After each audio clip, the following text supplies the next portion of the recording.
begin, I'm going to briefly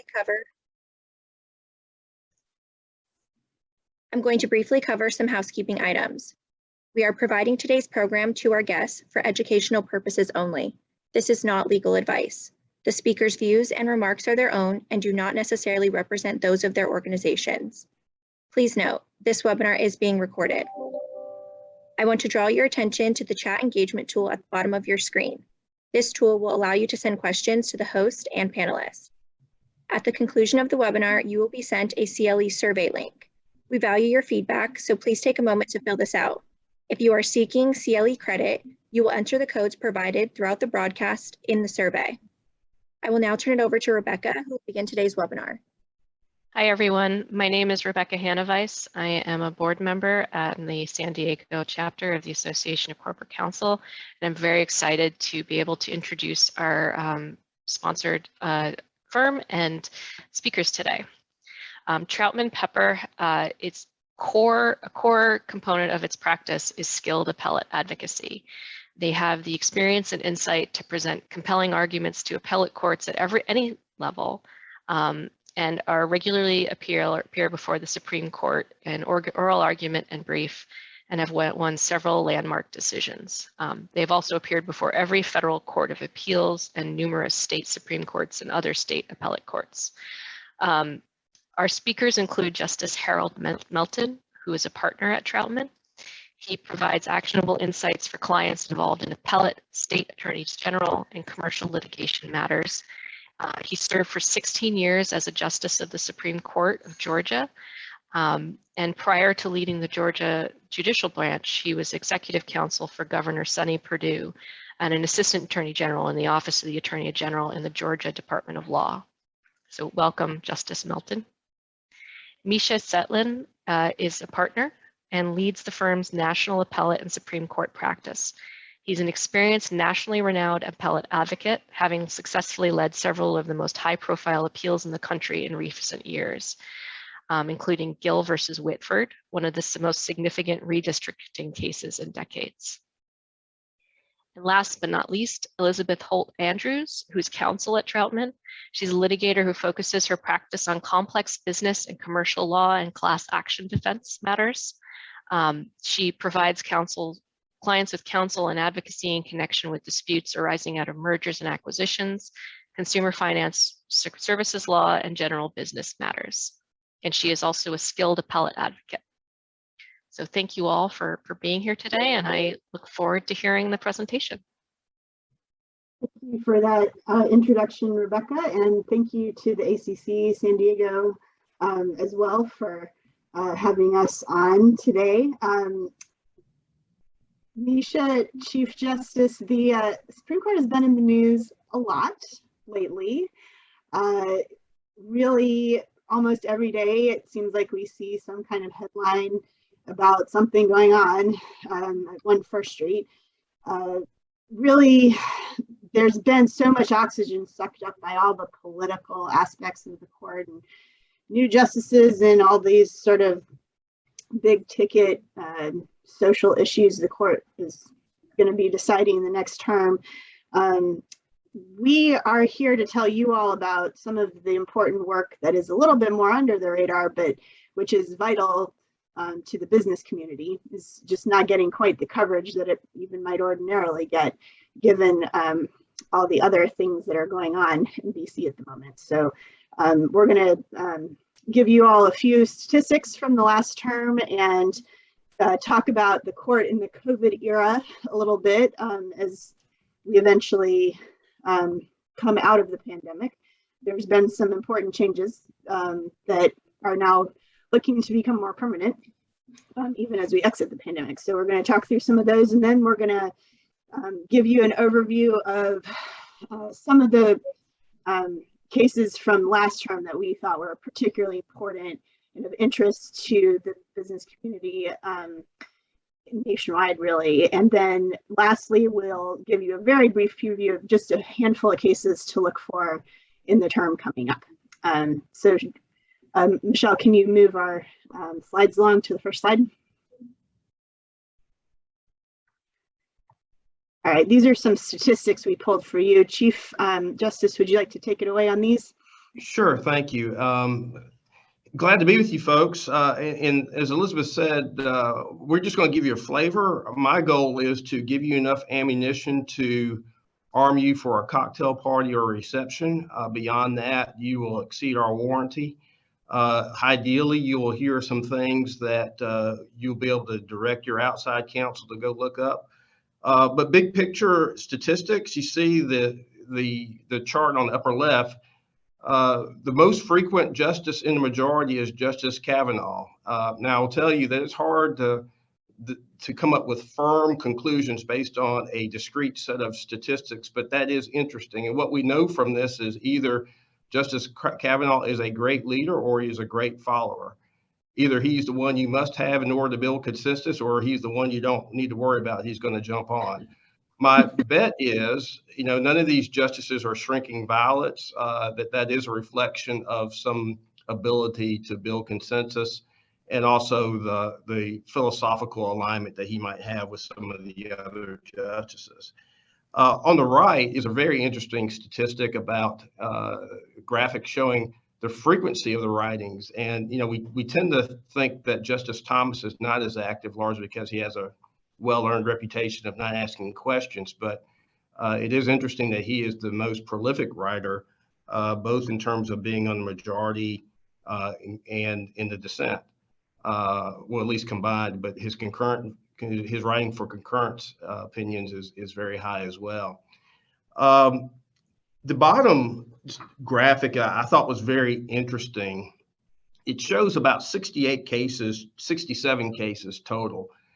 About half of the cases that the court decided are either 9-0 or 8-1 cases, almost unanimous opinions.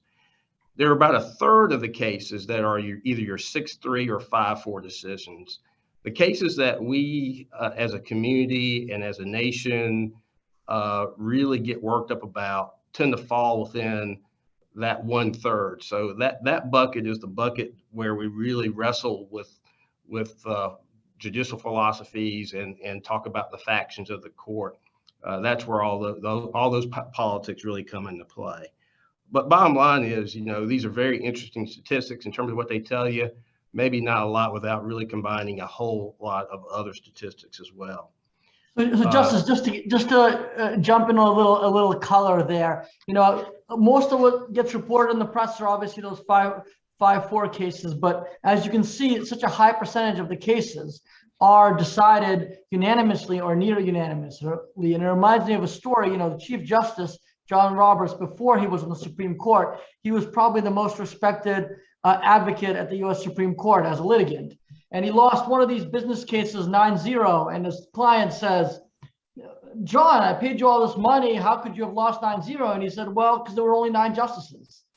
So, as you can see, even the best of advocates, sometimes, you're just not correct. And I think it should be heartening to people that so many cases are decided 9-0 or 8-0 or 8-1 or 7-1. It shows that a lot of cases, they're just the right answer. Even in the most difficult cases, the ones that come to the U.S. Supreme Court, and even somebody as great as the advocate that John Roberts was, took his share of 9-0 losses.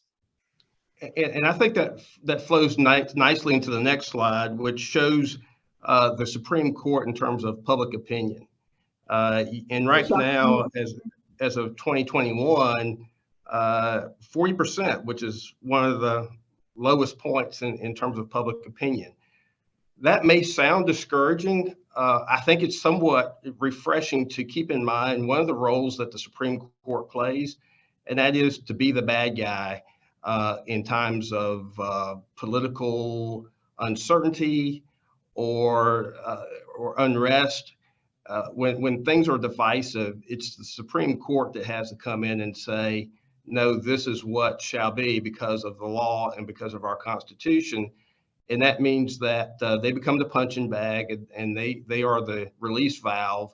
And that's the role that the court and the judiciary plays a lot of times in society. So in some ways, it may be a reflection of court and politics, but in some ways, it's a reflection of the court actually doing its job.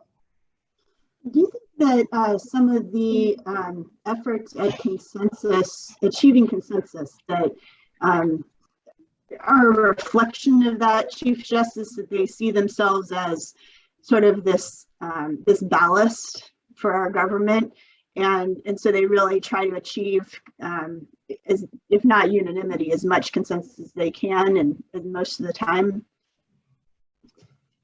Yeah, I think that's an important part for the court to play. To kind of circle the wagons together where you can, and show that there is no agenda here. It really is just because of the way the law is that we're landing where we are.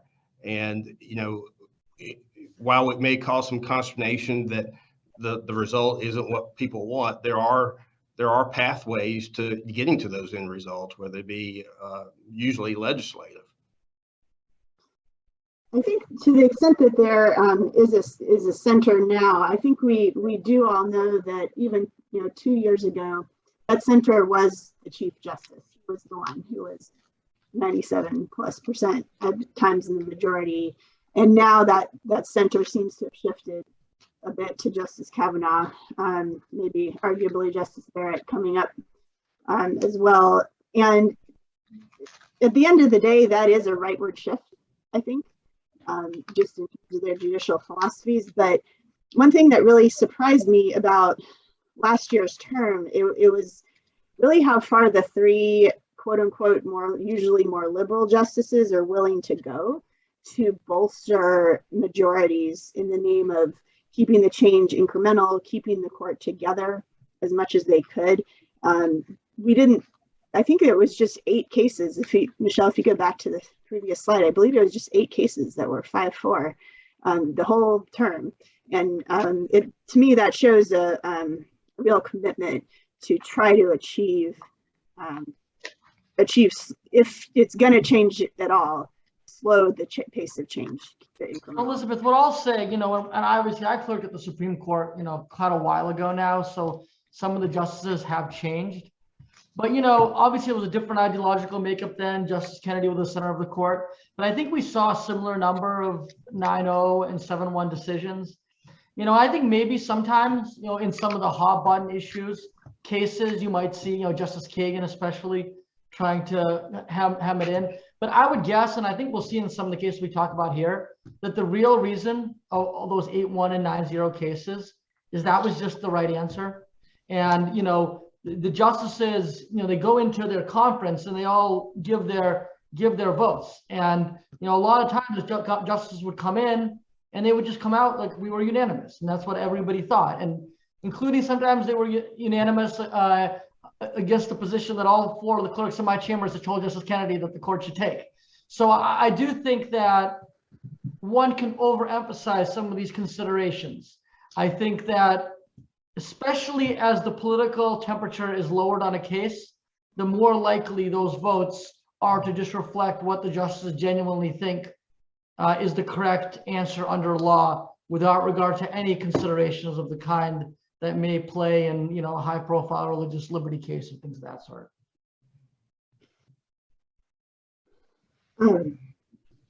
I think that plays into, if you could move ahead a couple slides there, Michelle.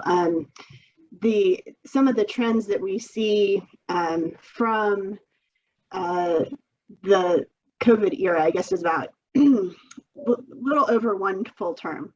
The court was in pandemic mode, doing remote oral arguments.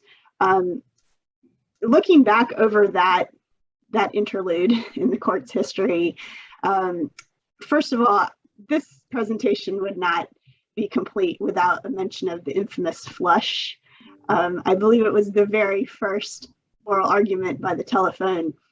Somebody flushed the toilet during oral argument, and I don't know who it was. Do we have any guesses? It was Justice Breyer, I think. It's very clear, both from the context and just from the identity of the justices, that it was Justice Breyer. Well, it was the flush heard around the world, as they say. But I think on a more serious note, the telephone oral arguments did institute this new sort of sequencing of questions during oral argument. And I think it's very interesting that now that the court is back live, they just started back this month with in-person oral argument, they have retained elements of that format where the justices take turns asking questions. I think that's a really interesting thing that they decided to keep doing that. Do you all have any? I'll just say, obviously, they now the way what they did in the Zoom era is they had all 9 justices have an opportunity to ask questions, starting with the chief and going down in order of seniority. And Justice Thomas started asking questions, for the first time. He'd asked a couple of questions, over the years, but he started systematically asking questions. The format now is they have the traditional free-for-all, and then at the back end, they give the option of those staggered justice by justice questions. Most justices are not using that staggered at the end question, which could suggest that the ordering was a failure. But I think that's not correct, because now you get much more robust engagement by more justices during the free-for-all. Justice Thomas is often now the first justice to ask questions in a free-for-all, whereas before I think he'd asked 3 questions in a decade. So I think that something about what happened with that sequencing kind of dislodged the practice at the court and made more justices comfortable kind of taking their role in the oral argument. So it's almost like that staggered sequencing has achieved its end and does not seem to be useful anymore, which is why almost none of the justices are using it at the end. Sotomayor said something really interesting about it a few weeks ago. I don't know if you all saw this, but she was making a speech somewhere, and she commented on some statistical work that was done analyzing the number of times that women justices were interrupted by the advocates and by their fellow justices, and what a greater number statistically that was than the number of times the male justices were interrupted. And in Justice Sotomayor's view, that evidently did not make the Chief Justice very happy. He presumably the women justices are already pretty much aware of that phenomenon, but the Chief and maybe some others were not.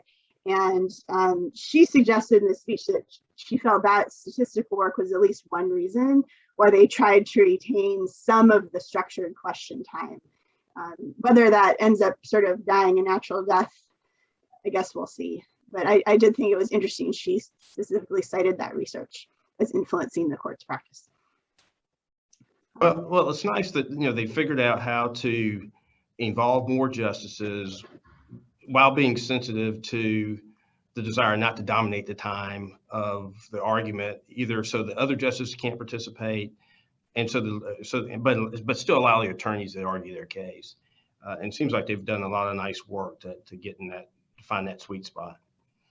Justice, so obviously you were on a different high court for a long time.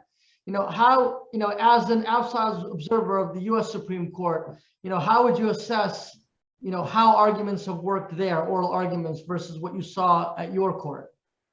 I think they've done a really good job. We still wrestled with it on the Georgia Supreme Court because we get so intellectually hung up on a particular point. It may not be a major point in the case, but if it doesn't sit right, we get hung up on it. And, the attorney's trying to move us on, and we want a concession out of them, and we just won't let them off the hook.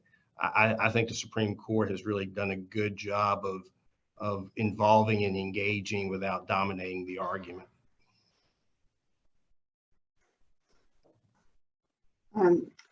Maybe now is a good moment to move on to some specific discussion of some cases. Michelle, if you want to move to the first slide.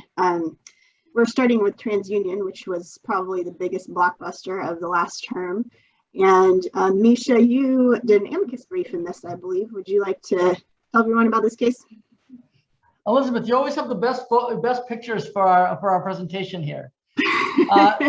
So this is a case where sometimes bad facts make bad law. Basically, Transunion incorrectly put a good number of people as being on the terrorist watch list because they had names similar to those on the terrorist watch list. There was the lead plaintiffs was one gentleman where he tried to get an auto loan, and it was denied. It was in front of his family. It was really embarrassing for him, so he brought a lawsuit. Obviously, he's somebody that suffered real harm, and he should get a recompense for what occurred to him. But the lawsuit he brought was not only on behalf of himself, but on behalf of a class of individuals. And there were two classes that were relevant. There were one class of individuals who had a credit report sent on them that contained this inaccurate information suggesting that they were on the terrorist watch list. Now, a lot of these people didn't suffer the same kind of real life consequences that Mr. Ramirez did, but they at least had that information disseminated. And then there was another bigger group of people who never even had that information disseminated, but that error was just sitting latent in their credit file. What the US Supreme Court held is it kind of split the baby, but it did so in a way that's going to be very significant. It held that those who had their inaccurate credit report disseminated, they had suffered sufficient harm to bring a lawsuit, and then they could sue and recover, basically. But those individuals who just had inaccurate information sitting about them in the credit file that was not disseminated could not bring a lawsuit as part of the class and could not recover damages. Now, that second holding is very, very significant because, as I'm sure a lot of folks on this call know, companies are often subjected to class action lawsuits where you might have one or two people or a couple of, or even like 20 or even 100 people that may have suffered as a result of some business practice. But the class action will be on behalf of a much broader category of individuals who had similar things occur to them, but they didn't suffer any harms. And what the US Supreme Court's decision in Transunion now stands for is those individuals who did not suffer harms, they can't recover, in the broad strokes. And so this will really limit the amount that class action plaintiff lawyers will be able to seek in court and obtain in court, and the kind of settlement value they'd be able to extract, because now they're going to have to bring lawsuits only on behalf of those who have suffered harm, and not just those who there might be some technical statutory violation, but it didn't cause anyone any grief. Is this only in federal court though, Misha, or is this ruling? Can you get around this by bringing class actions in state court? I mean, certainly the rulings about Article 3 standing, so it's applicable directly in federal court. Many states in many areas of law, including standing, just adopt what the U.S. Supreme Court does for the U.S. Constitution for their state constitution. So I would expect many states to do that. But I think for some other states who are not happy with this, they can of course allow for a broader or even no standing inquiry in state court. So to the extent that you plead your claim in a way you can't get it removed to federal court, you might be able to avoid Transunion. For example, I do a lot of practice in Wisconsin. In Wisconsin, they just have taxpayer standing. So anyone can bring a lawsuit about anything, really. And so in Wisconsin, theoretically, you might have some problems with this, but I think that a lot of class action plaintiffs lawyers business model is bringing nationwide class actions. That's really how they make the big bucks, how they extort settlement value from companies. And I think even for those kind of practices are going to be very hard to continue after TransUnion. You're going to have to find the states that don't mirror the U.S. Supreme Court standing doctrine, and only bring lawsuits for those states and try to avoid removal. So it's going to be quite a challenge for plaintiffs lawyers, I think, while not always an insuperable barrier. I think California has a pretty big role to play here, because seeing as how we're essentially our own little mini nation state here, the 5th biggest economy in the world or whatever it is. And we have, as probably a lot of folks on this call know, all the San Diego and California-based people, we have PAGA, Private Attorney General Act. And I think that is going to be, it's always been pretty attractive to plaintiffs' attorneys, and I think it's going to only be more so in the wake of TransUnion. So that'll be an interesting and important thing to watch in the next few years, see how those actions develop. Moving on to the next slide, Michelle, This is the ACA case. The Supreme Court seems to have an ACA case. Almost always they've got one. This is the latest one. We thought we'd just very briefly mention it. Misha, did you want to just very quickly give an overview of the latest ACA case? Right. So this was a challenge, the second round of the challenge to the individual mandate. The U.S. Supreme Court in the first round had held that the mandate could be saved as a tax. Then Congress eliminated the tax, kept the mandate, probably because they couldn't do more because of budget reconciliation rules. So then Texas and a bunch of states said, well, now it's a legal mandate, strike it down under the prior ruling. And the U.S. Supreme Court held that the plaintiffs, including the states and the individuals, lacked Article III standing. Again, the same concept we talked about in Transunion. So, you know, while this case obviously is a very political case and it might not seem like it has a lot of implications, theoretically, and I think practically, and this actually arose to some extent in one of the social issue cases that we're not going to talk about today, the fact that a party needs to actually be able to say that the state actor I am suing has the authority to enforce the law I'm trying to block, or you don't have Article III standing, or that the enforcement by the individual by the state actor would impose Article III standing on you is no longer an open argument, will make it more difficult in some circumstances, especially in unusual statutes, to challenge the statute. And I think that while a lot of times ACA cases are seen as a ticket only good for one ride, I actually think as a surprising matter that none of the parties envisioned in Texas versus California, you're going to see this ACA case cited in many cases, or a good number of cases, where statutes, especially not typical statutes, are being challenged as illegal or unconstitutional. Should we move to the next slide, Michelle? Misha, we're giving you all of your cases first. Sorry about that. Oh, no worries. I think I can get it out of the way, and then you guys can, the real stars can come in. Well, you wrote an amazing amicus brief in this case, so you should. Right. So in this case, there was a cheerleader who was frustrated. She had not made the cheerleading squad, and she was at a local dining establishment, and she posted something on Snapchat which had some profanity-laced criticisms of the cheerleading squad in the school. Some students got upset about this and complained, and she suffered some disciplinary action. The U.S. Supreme Court held that it was a violation of her First Amendment rights to subject her to the disciplinary action for speech that she had done outside of class, outside of school. However, the Supreme Court rejected the Third Circuit's bright line rule that all outside of school speech, including cyberbullying, is per se outside of the school's ability to punish. We at Troutman did an amicus brief on behalf of a group of professors who didn't take a bottom line position on the case, but said that the court should adopt a nuanced approach in light of the many different kinds of out of school speech you could encounter, including cyberbullying. And the class of professors were pleased that the Supreme Court, even though it ultimately did take a position in this case, it took a nuanced approach that's not going to be a thumbs up or thumbs down for all out of school speech punishment in cases going forward.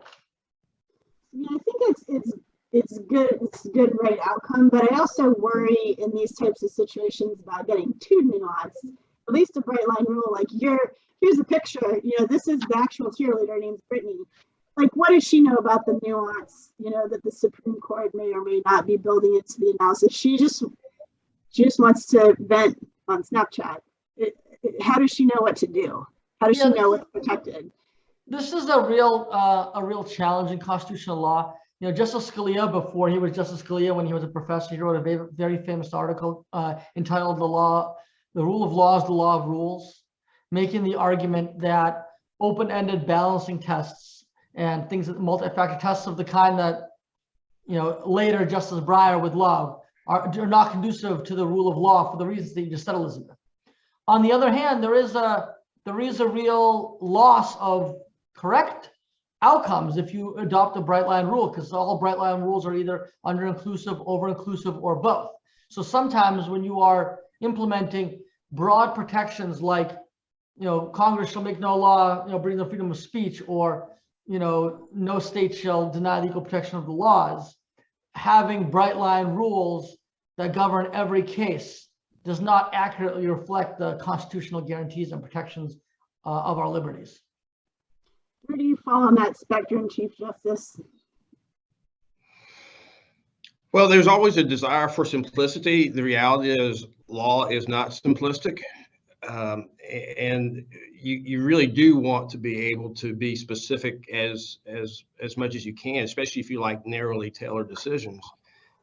You really do want to be specific and decide what needs to be decided, which means being multifaceted in your test many times. From an employment perspective, I think this case raised some questions around. A lot of probably folks on this call deal with a lot of labor employment type issues around free speech. Misha, Chief, do you think this case has any real impact on those types of concerns? Is it really kind of a school-specific type context? Misha, you're on mute, I think. After a year and a half, you'd think I'd figure it out. There were certainly parties and amici in the Mahoney case, that tried to analogize to the employment context.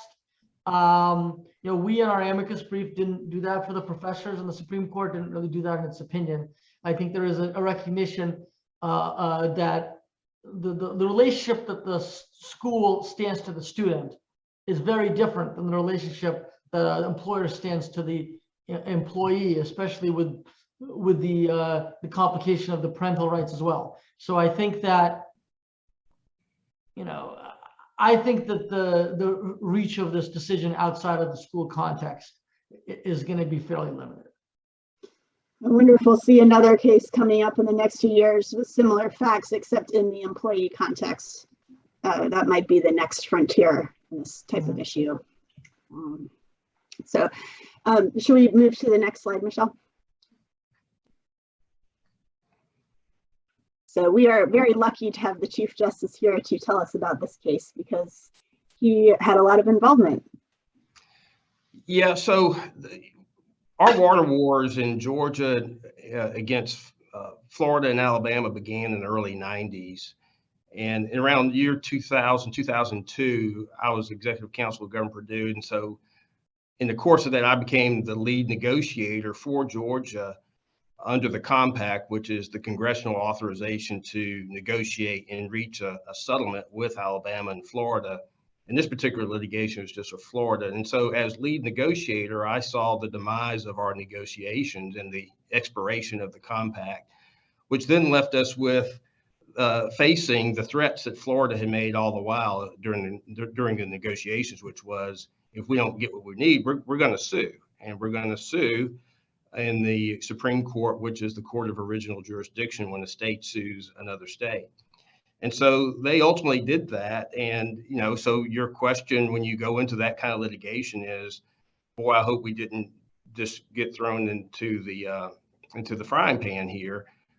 We felt good about the position that the state was in. And we realized that the forum for litigating in the United States Supreme Court is a very difficult forum. They're not used to trying cases. They assign a special master. And in this particular case, the decision came out after a second report from a second special master. The first time the special master issued a report, the Supreme Court said you didn't do enough fact finding. So for Florida to prevail, they basically were saying that Georgia was taking up too much water and they needed the court to come in and apportion water. They had to show two things. They had to show that Georgia was causing injury or threatening injury, and by injury we mean very serious injury, and that Georgia was the cause of that injury. That's the first part of what they had to show. The second part was that whatever relief that they were seeking would cause substantial benefits to to the state of Florida that would outweigh the harm that Georgia would suffer as a result of whatever remedy you could impose. The special master basically hung his hat on the first prong, which was the injury. We're not convinced that the injury that is being alleged is the fault of Georgia, and it might even very well be the case that it's the fault of Florida itself for how it's been managing its water and salinization aspects of what was going on in the bay, largely impacting oysters and mussels and such. So Georgia was real pleased with the result. It ends decades worth of litigation and negotiation, but as a practical matter, there will always still be skirmishes as the form of water management between the three states going forward. It's always a huge deal out here on the West Coast too, riparian rights. We actually, one thing that I think is interesting is that I'm admitted in both North Carolina and Georgia, and I had to learn two completely different sets of water rights for those two bar exams because they manage it completely differently out here in the West. But I think the one thing that they have in common is that these issues are only going to get more important as population grows, climate changes. I think I wouldn't be surprised, Chief, to see more of this water litigation between the states in the Supreme Court in years to come. I think it was 60 Minutes Sunday night. They were talking about the Colorado River and the rapid decline of the water levels there, and the states that are wrapped around there competing for water, and very complex issues. Yeah, and really affects all of us, both businesses and individually. It's very large issues. So speaking of another large issue, let's go to the next slide. The TCPA has been just litigated so much, and particularly this one issue with the automatic telephone dialing system I've been litigating that issue for like a decade before this case came out. Misha, you once again contributed a great amicus brief, I believe, in this case too, didn't you? Yes, that's right. So unfortunately, everyone has to hear from me again. This was basically the TCPA prohibits the use of automatic telephone dialing systems. And the question was, obviously at the time when the TCPA was enacted, this involved kind of machines that would call down numbers in a row, and they would clog up emergency phone lines and all that stuff. And that's what Congress was trying to prohibit. Of course, now with much more sophisticated technology, no one really used that kind of system. And now people use much more sophisticated technology that don't use an auto dialer in the way that Congress intended. Now, there had been a circuit split that had been developing over the years about whether these new technologies were swept into the auto dialer definition. And this is, I think, a reflection of something I was saying earlier, where there is a really clear answer. And that's why, and eventually when it gets to the US Supreme Court, it's not really a political judgment. It's really justice sitting down and being like, well, this is obvious.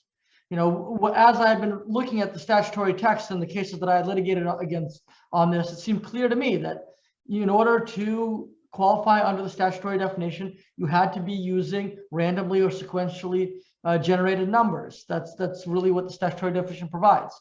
And then in a decision unanimous for the court written by Justice Sotomayor, the US Supreme Court held that the TCPA says what it means.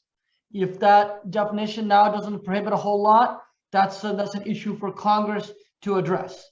So that's a decision that there was a lot of heat in lower courts about, courts going which way, one way, the other way, litigants fighting it out. Elizabeth was involved in these wars. But as soon as it came to the US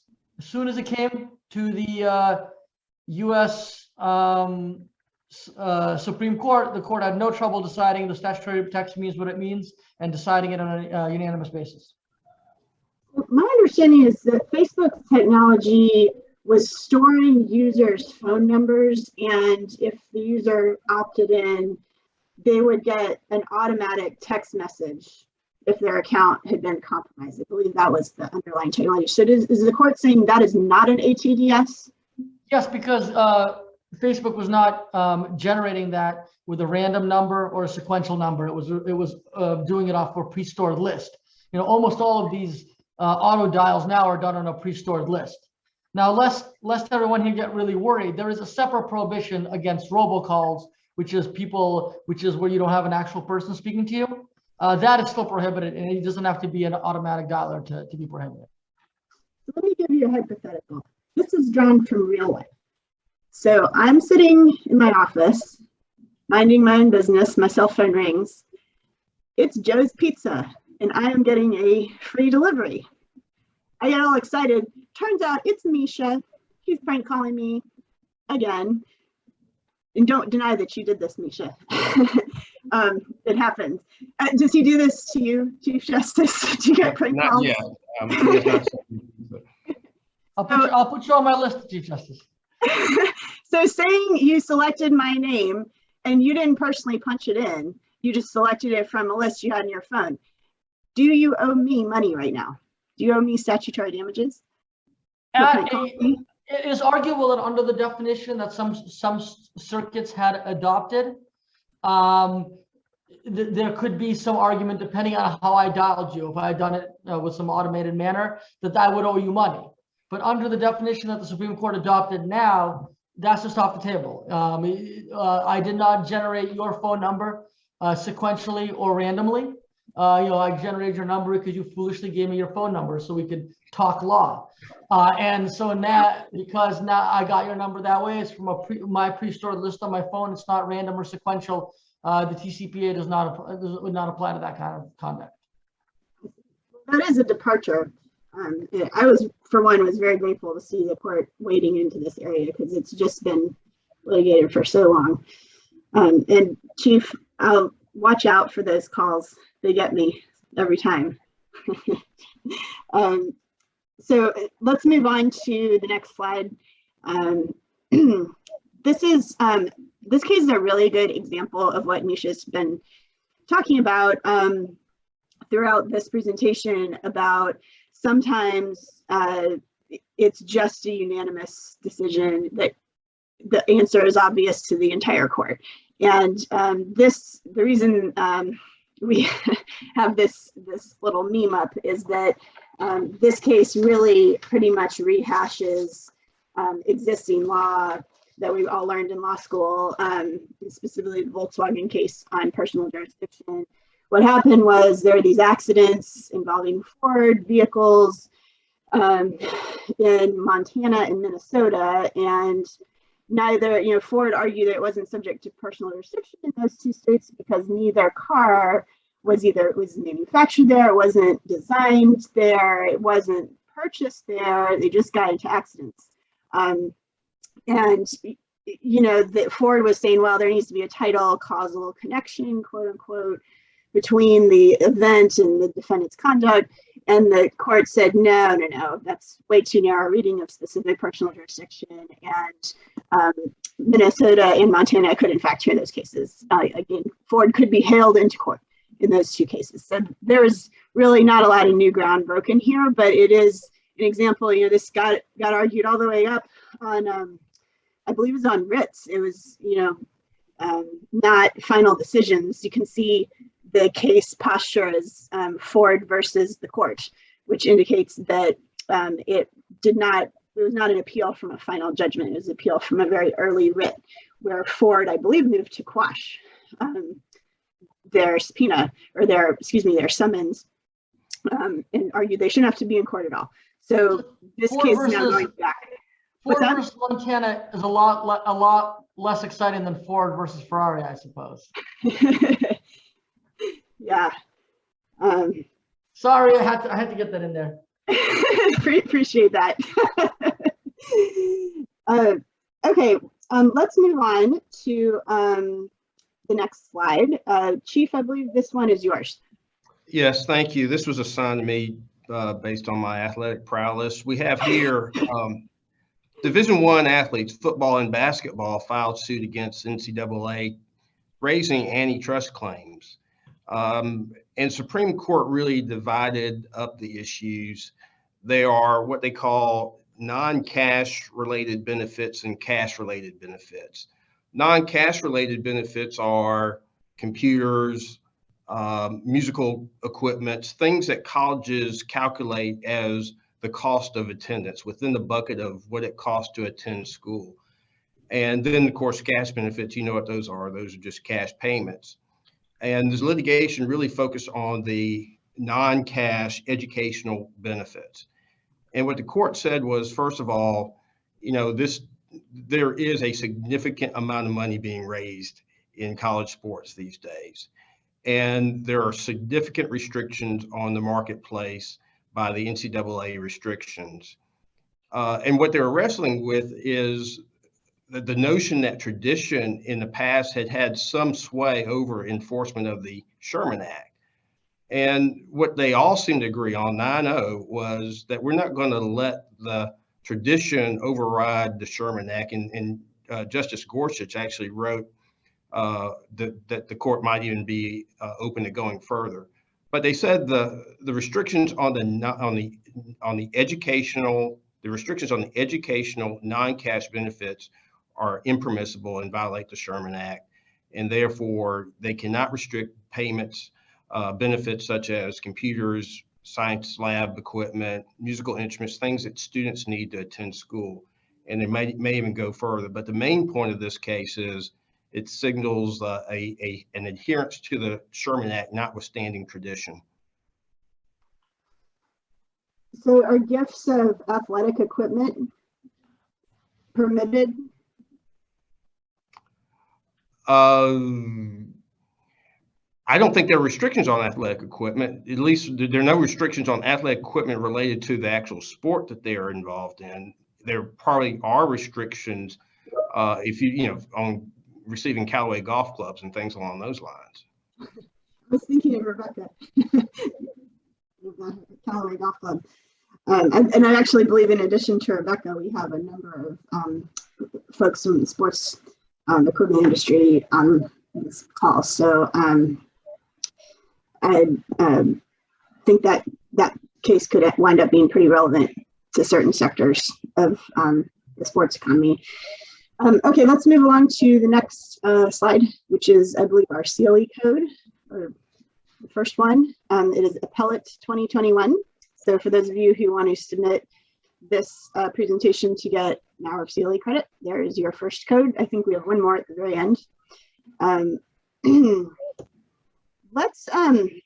think we might need to skip the next slide, which is an FTC case, because I do want to make sure we have time to get to the Nestle case, which is one more slide ahead. Could move it. There we go. So this is a case that, get my notes here. This has a lot of implications for the business community. As Nestle and Cargill, the defendant companies, as their own attorney acknowledged in the Supreme Court, the facts of this case are pretty much of a PR nightmare for these companies, even though in the end of the day, they did essentially win this case in the Supreme Court. Essentially, the plaintiffs are 6 former child slaves in West Africa. They were citizens of Mali who were kidnapped and sold to work on plantations in the Ivory Coast in West Africa. And they sued Nestle and Cargill on the basis that essentially they were aiding and abetting this child enslavement by purchasing cocoa beans for their chocolate from these plantations where these children were working, knowing that the same plantations utilized child slavery. So they sued under the Alien Tort Statute here in the US. And the companies won, but it was not a decisive win for business that it could have been. The court stopped short of making a complete win for the business side. Essentially, the holding was that, it was actually an 8-1 decision. The holding was that the ATS, the Alien Tort Statute, does not apply extraterritorially, which is kind of non-controversial. We all know that. And the plaintiffs' sort of general allegations about corporate decision-making in the United States cannot, without more, establish a domestic application of the statute. That without more is very important, because the court very much did leave the door open that if a plaintiff can bring some kind of allegation that's a little bit more specific or nuanced than just sort of a general corporate decision about where to buy cocoa beans from, that could still open that company up to liability domestically under the Alien Tort Statute. So that this is a pretty important case for the industry, in addition to, just awful facts no one wants to think about, those poor children. So and certainly Nestle and Cargill don't want to have, I'm sure, have anything to do with what happened to them. So this is going to be, I think, not the last case on this issue, because as I said, the court did somewhat leave the door open. So we should be watching this this pretty closely. Misha, did you have a case that you wanted to skip ahead to? I'm sorry. I was just saying because of our wonderful banter, we've only got 9 minutes left, and I did want to leave a little bit of time for questions. So if there was maybe one business case you want to preview, or the justice wants to preview from the next term, or the current ongoing term, we could do that and then leave 5 minutes for questions. Okay, let's skip ahead to next term. I think that we've covered the biggest highlights from this past term, and the court did just start a new term. Could we skip ahead, Michelle, to the first slide after the picture of the Supreme Court?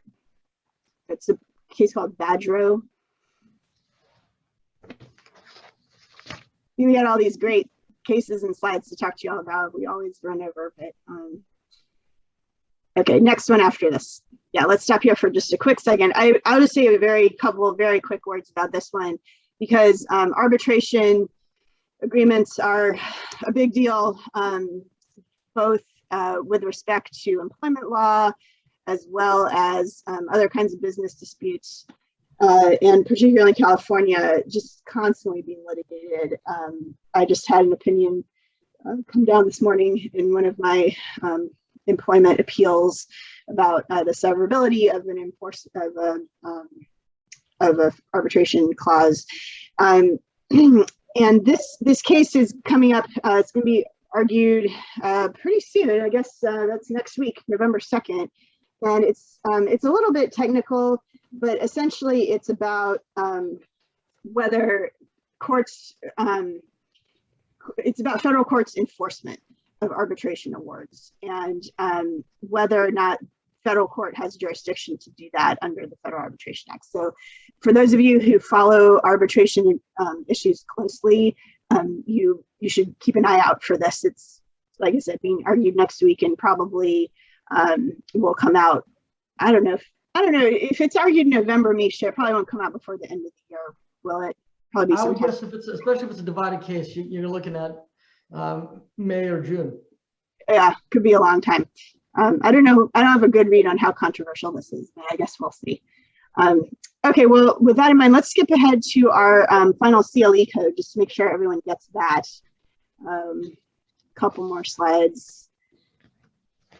Yeah, there we go. Troutman 415 is our final CLE code. And with that, let's open it up to any questions that people may have. Both for a former U.S. Supreme Court clerk to Justice Kennedy or former Chief Justice of the state of Georgia. Pretty awesome to get to talk to either of these folks. I know I ask them questions all day long about everything under the sun, so feel free to weigh in. Don't be shy, folks. Barring that, we do have two cases that we aren't going to spend a ton of time on, but we should just mention, for the sake of meeting the Chief Justice's goal of arming you for your next cocktail party. There's a big Second Amendment case that is scheduled to be argued on November 3rd, I believe. Chief, you looked into that one a little bit for us. Yes, certainly. Yeah, so in this case, the New York has, New York does not allow people to carry guns without a permit. And the way in the language of the United States Supreme Court, they don't allow law-abiding citizens to carry guns without a permit. In order to get a permit, you have to show that you have a proper cause to carry. And so the question that the Supreme Court has posed to decide is whether New York's denial of petitioners' application for concealed carry licenses for self-defense violate the Second Amendment. So there'll be some interesting questions about what it takes to show proper cause and whether self-defense is or could be or should be a proper cause. And then in addition to that big Second Amendment case, we do of course have Dobbs. And we actually have two cases now involving abortion, one from Mississippi and one from Texas. Rather than necessarily getting deep into the weeds on the merits of those, Misha, I was curious to hear your thoughts about the decision-making on the quote-unquote shadow docket as opposed to full argued decisions. Do you think that we're going to see a trend similar to what we saw in the Texas case where really important decisions, if not get made on the shadow docket, at least get signaled which way the court is going? Well, so I do think the Supreme Court's decision to hold a very quick briefing schedule and oral argument in the US DOJ's challenge to the Texas law may signal a little bit of a change for how the Supreme Court handles what is known, I think, incorrectly as the shadow docket. You know, as the Chief Justice will know, different courts deal with this differently. You know, when you have a motion for emergency stay at the DC Circuit, they'll never have oral argument and they'll never even explain why they rule for you. They'll just give you a one-line order. Your stay is granted, your stay is denied.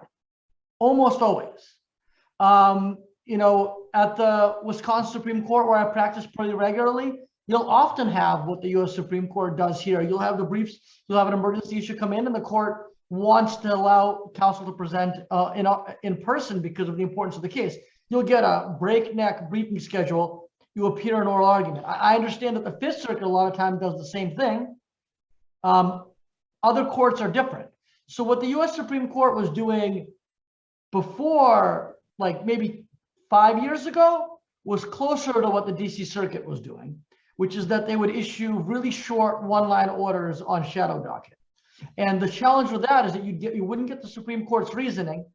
And also, like when you applied for emergency stays at the Supreme Court, you wouldn't have any precedent to cite because every case was decided with a one-line order, and it was, you know, you'd be citing one judge, one justice in chambers opinions from the 1970s to set up the standards for a US Supreme Court stay. Then the US Supreme Court started going a little bit halfway. They started giving reasoned decisions on a quickie basis without a full briefing or oral argument. That provided the more reasoning, not in a binding manner, but at least it explained to the parties in the world what the court was doing. And that seemed to be an equilibrium that I thought was going to be established.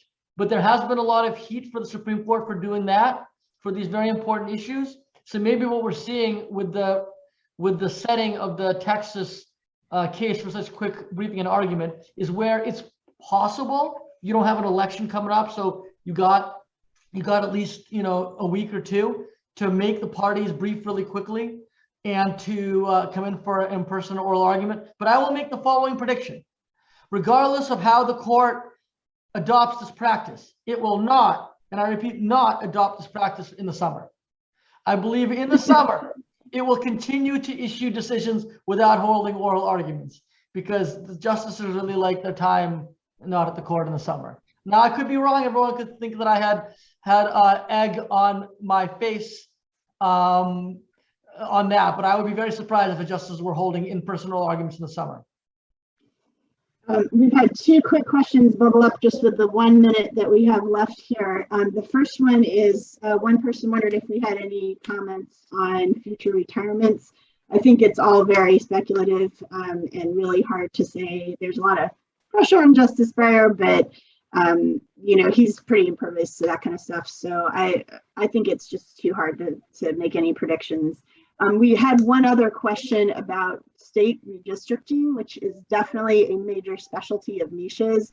The question is, if some of the redistricting actions do end up in the Supreme Court, what ways might the current slate of justices change existing tests for the constitutionality of redistricting issues? Do you have any thoughts on that, Misha?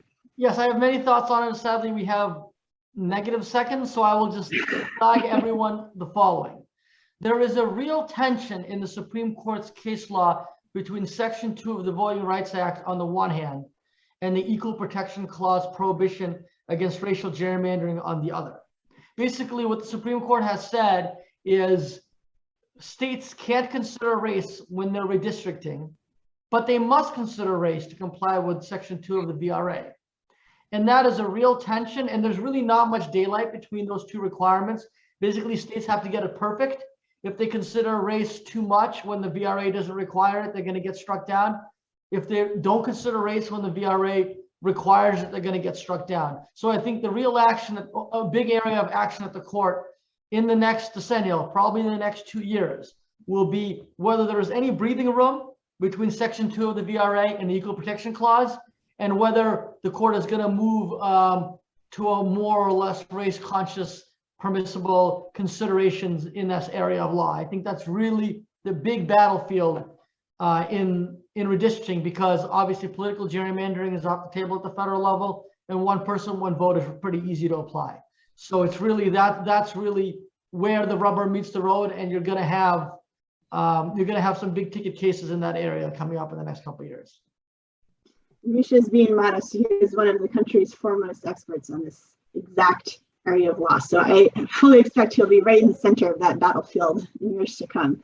So thank you, everybody, for listening to the three of us chat through some of the things that we are thinking about on the Supreme Court. If you have any follow-up questions about anything that we've said, do feel free to reach out to one of us or all of us. We're always happy to take questions and email with you after the fact. So thanks, everybody.